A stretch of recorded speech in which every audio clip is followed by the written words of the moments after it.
There are two types of people in the world. People who like drawing hair and people who hate it. Unfortunately, I'm part of the latter group, but I'm in love with artists who do love it, especially Chuzenji, who draws the most complicated hair and curls I've ever seen in my life.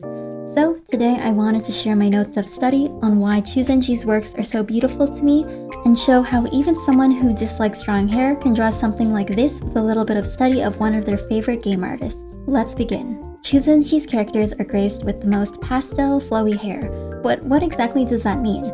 Making up the bulk of the hair strands, there are three general shapes or lines that are apparent to me to keep in mind when drawing flowy hair like this. S strands are used all over the place, in the side bangs and throughout. The bangs themselves are generally made of only C strands, and if the C strands occur in the main bulk and ends of the hair, they are often drawn in bunches. The D shape is also a helpful way of visualizing hair strands as smaller ribbons or planes in the hair.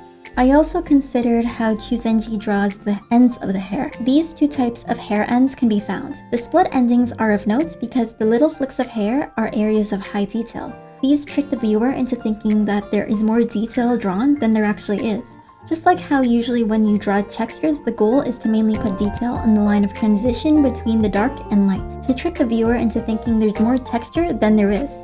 But that's getting off topic. Meanwhile, the block endings add more volume and area to the hair. By combining the main shapes and lines with the different ways you can draw the endings of the hair, you get this complicated, layered, flowy look. Here, you can see a lot more S strands are used, and interestingly enough, the D shape is used not for the hair, but for the spaces in between.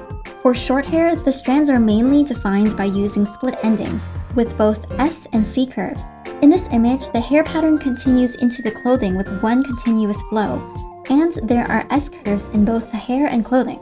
Speaking of clothing, there are very sharp folds and shapes. No matter the clothing material, these sharp, triangle, almost zigzags give a distinct style by juxtaposing with the curved, flowing hair. Finally, let's talk about composition. First is dynamic poses with many effects with lines of actions originating from a single point. This results in very striking visuals by guiding the eyes very purposefully around the painting. And the second is very detailed backgrounds with static poses. The horizon line is seen almost censored with a simple perspective but interestingly painted borders.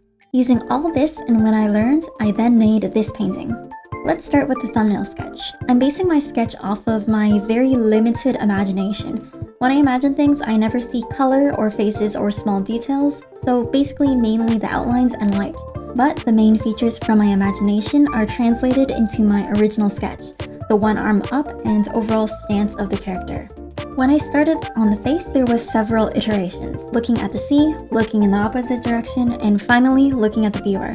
I added some color to the face, starting with an undertone of gray and building the highlights up. I used the lasso tool to block in the green hair, making the strands by dividing the green blob into little bunches using the shapes I mentioned earlier, and went in with a small G pen for the little stray hairs. At this point, I had two options: complete the hair or finish the rest of the body. If I did the hair first, I run the risk of wasting time by rendering hair that may be covered up if I changed any positioning of the body parts. So I reasoned that completing the rest of the body was the safer choice. I drew all of the line art first, and then got to painting each of the materials one by one. One of the downsides of doing this with no color tests and just going in straight is if some colors don't match, you need to go in and use adjustment layers or some kind of hue adjustment to make each part of the image cohesive. But I know that even when I make a preliminary color sketch, I end up changing everything anyways, so I just paint each section one at a time instead. If you see any color changes, just know that I changed the color using the tone curve tool, like adding red to make the colors warmer or adding blue to the shadows. I added the drink and melon popsicle because 1, melon is my favorite popsicle flavor, and 2, I felt that red and green would match the color scheme already going on. And I needed something for Hoshiguma to do with her hands. I wanted her pose to have a feeling of, oh, there you are, wanna bite? Kind of feeling. Like with a lot of my other works, I used the lasso fill tool a lot to block in the shadows, this time using the Thin Gouache brush to make the edges more painterly. And I didn't forget to add a lot of sharp shapes to the pants and clothing in general. The text on the pants was done by adding text, rasterizing the layer, and then using the liquify tool to conform it to the folds, changing the layer mode to add glow. With most of the body done and feeling pretty good about myself, I got to the hard part, the main bulk of the hair.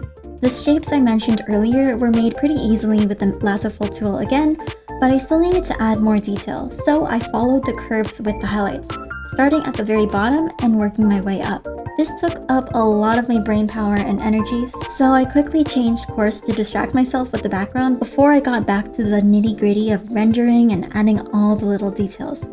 Also, jumping to different parts of the illustration allows your eyes to take a break so that when you get back to the part you're working on, you can see your mistakes more clearly. For the sky, I drew the clouds according to the sky's perspective, with the clouds getting smaller closer to the bottom. The blue sky and sand does match the beach theme, and I was happy with it for a while, until I realized that it was a really boring picture. Like, how many beach illustrations have you seen with this exact same blue? This bothered me so much that at the very end, I changed it to a more sunset-like theme. But for now, the overall layout of the background was finished. And because I regained enough motivation, I started with the character rendering process. I felt the line art was too thin to be seen, but also really I accidentally deleted the line art for the pants, so I was going to have to redraw the line art anyways, but I carefully painted over the lines. I would put painting over lines in B in the fun parts of painting tier list. It's tiresome, but also weirdly enjoyable for some reason. I find that you don't really have to think while doing it, so it's not really mentally taxing. I went ahead and fixed the details on the ramen bottle and the ice cream as well. Usually, if I don't know how to draw a part of the body, I either look in the mirror or I take a picture of myself and base it off that. But I realized that if I took a picture of my own feet and then I drew it, wouldn't this be the equivalent of giving out my feet pics for free? So I just winged it once again with no reference. Of course, I felt that the background was too dull, so I played around with the tone curve tool until I liked the colors, and then started rendering again with the Thin Gouache brush. I realized the face doesn't match the proportions like Chuzenji, so what do? I mean, that's the beauty of digital. I still think that watercolor is the funnest and easiest art medium though, although my nostalgia may be interfering with my biases because I haven't used watercolor in 4 years. Back to the background, I made the edges rough with this striped brush and made simple, cute bird, as is customary with every beach illustration. And for the last few touches with the colors, and done, a beach hoshiguma.